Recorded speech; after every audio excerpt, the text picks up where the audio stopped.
Good evening, peoples. Let's jump in here on Misty and MSTR. Okay, so what's happening? Well, MSTR is moving down. We have some interesting opportunities here. I have some recommendations for the fund managers. Not that they listen to me, but I think they may do something. Hopefully, they do what I'm suggesting, but do something. So MSTR moved down 4.79, and we moved down 3.37. So we beat them again. This is my beat column, right? When we lose to them, we didn't move up as much as they did, or we moved down greater. So green is, I'm scoring it based on Misty. So Misty had a 1.42% outperform because they went down 479, we went down 337. So that's how I track it. Here's one where MSTR went up 9% because we're capped, we only. So at the end of the month, I do it right around the declaration date, right? So to remind you, the last time we did a summary was 6.93 win for MSTR. So it's easier to win when for Misty. It's always shown. So I'll show a negative at the market, the monthly recap, if Misty doesn't beat them, right? So it's all about how the fund is doing. Okay, so that's what we have. We were down. So what happened? Okay, no shares, no trading, right? But we stayed the same number of shares.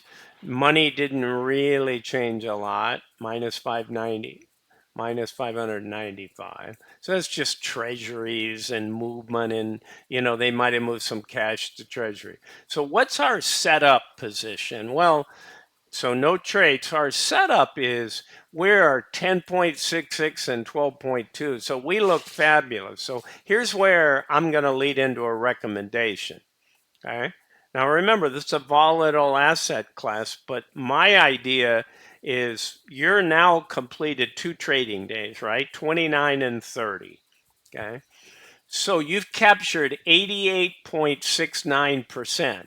So by tomorrow, and an hour or two into the market, now part of it depends on the movement, right, of MSTR. So if MSTR were to go up to 1700, then all of a sudden we're probably back to a 70% gain. But assuming they have an opportunity to pull it off the board. So let's look at those numbers and I'll walk you through in greater detail, right? But as it stands, we moved down, Misty moved down, MSTR moved down, and holdings always gives us all the details. So let's take the synthetic first. So when you drop substantially, right, it went from 1684 to 1604. So 80 points shaved off, close to 5%. All right, so we know it can go right back up like that in a day. So we're around 66.7. So technically on BTC, I'm not seeing anything that says we broke down. I'm using that 65-ish, 65,000 as getting below the upper shelf. So we could continue down, but even if we do that, that only substantiates what I'm saying. So flat to up 1%, or any down movement, we take this off the table. I think if we had down movement, they would take it off the table. But I'm saying flat to even 1% up in MSTR a few hours into the day, you take that off the table. So let me explain my recommendation. Not that anybody, you're listening, but YIELDMAX sub-advisors aren't listening, nor should they listen to an individual. But I wish they would do more for us as shareholders. So let's see. Sometimes that resonates and bubbles up with enough momentum. So let's go to holdings as I promised. So here we are. So with that 80-point drop, you see this all the time, same synthetic. So it went from a 37.5 million gain, paper gain, right, to only a 16 million paper gain. So basically we lost 21 million. Now, I don't know here where the number was, okay, but we weren't above the 1775. We were at 1684. So I've already updated this. So let me show you what I'm talking about. So we collected on this big bulk of contracts, 2535 at 1775. So we could buy it back for 2.7, right? They're still showing it at being worth $10.97. What is that? Well, that's theta, or that's the Greek, but you guys don't care about that. That's the time premium. Theta is time, okay? It's clearly not in the money. It's not even close to being in the money, right? It is 10.66% out of the money. So I'm saying take it off tomorrow and it should be 90% just opening. Now, it won't be 90% if it opens at 1650, you know, up some amount from 1604. But if it's around $15, $20 within the day a little while, you got basically a 90% capture. Just take it off the table.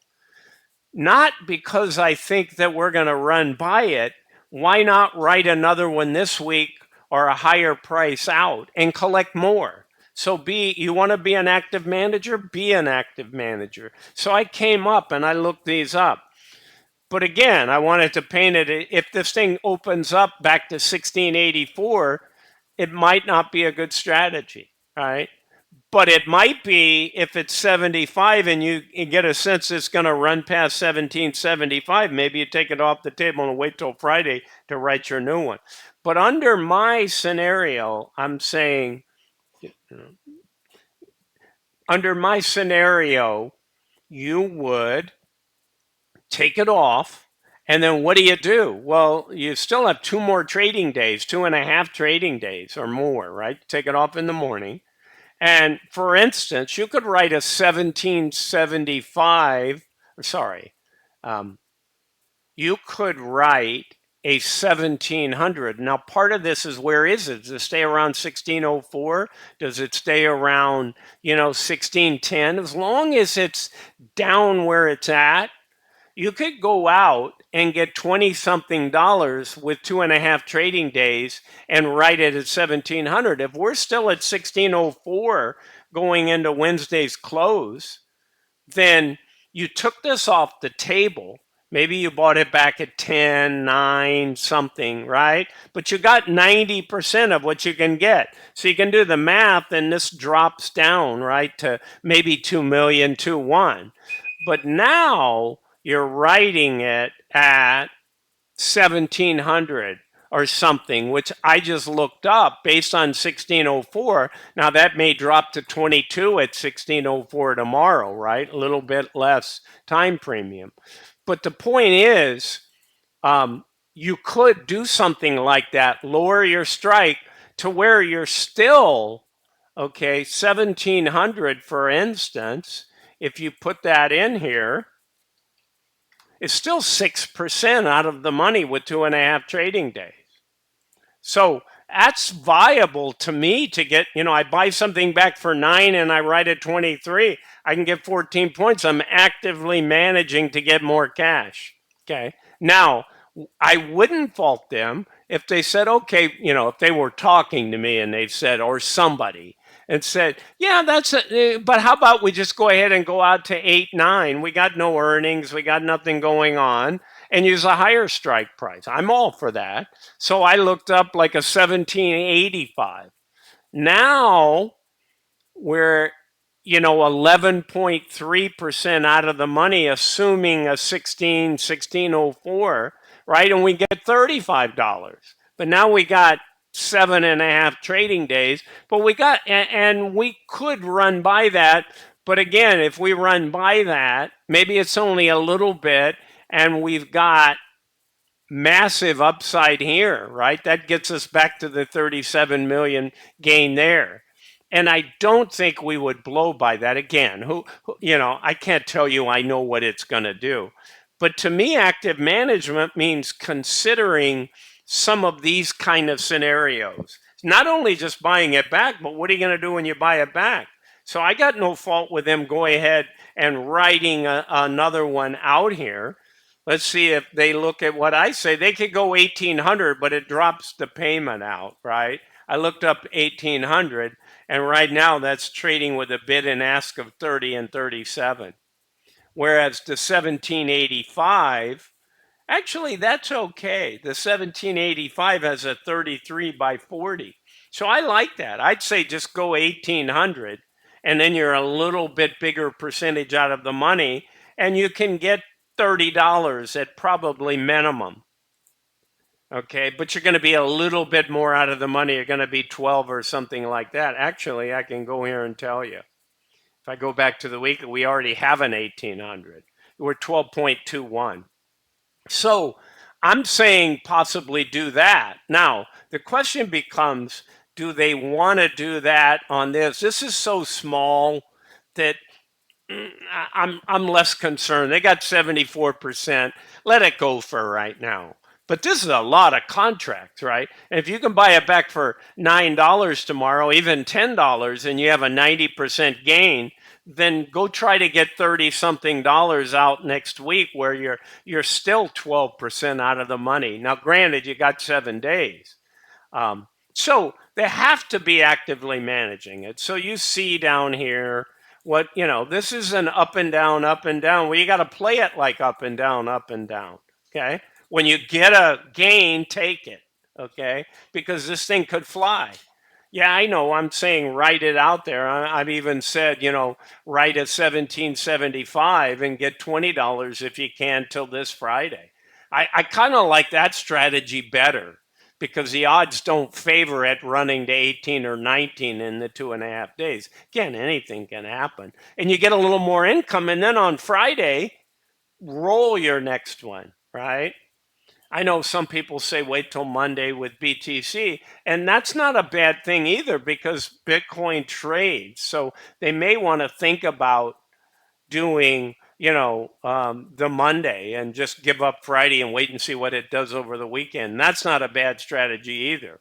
But you could still write a Friday and then still either just capture it all or buy back what you lost and then wait till Monday. Okay, guys, I just thought I would get proactive because I know a lot of you are saying, hey, what do you think? They did this, they made a mistake. It's not really mistakes. To me, it's a mistake when you have an 88% gain, and let's say tomorrow it's 90, it's trending around, 1600 on MSTR, and they don't do anything. And then all of a sudden on 30, it opens up at 1800. Yeah, your synthetic is making money. But now you had a 22 million gain that you don't have anymore.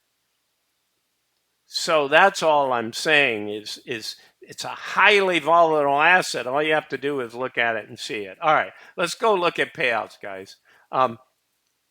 Because we don't have any real money. We got 16 million. Okay, 16 million is $1, right? You can see it's probably $1.10. All right, so we got a 41-cent loss. So we at least want that. And if BTC moves up, I mean, we have some time, not a lot, but we got all of next week, really. Well, do we? We have till Thursday of next week where, 686 they have to declare. So I take that back. We've got a week from when I'm reporting on this. So they have this Friday calls. So that's why I'm telling them be aggressive, buy this one back and write another one. Let's try to get a little more cash in here. But ultimately it comes down, does BTC rise to help us on the synthetic? Because I guarantee you, if everything stays the same and they just capture these calls, okay, and BTC hasn't risen, maybe it's 1650, they got a 20 million. Next week, in order to get more cash to pay us, they definitely will go ahead and roll out of this 816, right? Because that's what it is. It's an 816. But they're going to need the money. They're going to need 16, 20, 25, whatever it is, to give us more cash. And we'll see. Is this a $2 payday or is this finally, where they hit for the cycle? I don't even want to go there because they surprised me and paid us 233. But we did kind of come on at the end. But it'll be interesting, guys. It's not my final prediction. I'm going to do that in the next day or two for all the funds I cover and really for all the funds. So I'll probably do that Friday or this weekend. All right, guys, that's what I got. Again, it's not financial advice. I'm not a financial advisor. Always seek your own financial advisor before making any investment decision. All right, guys, bye for now.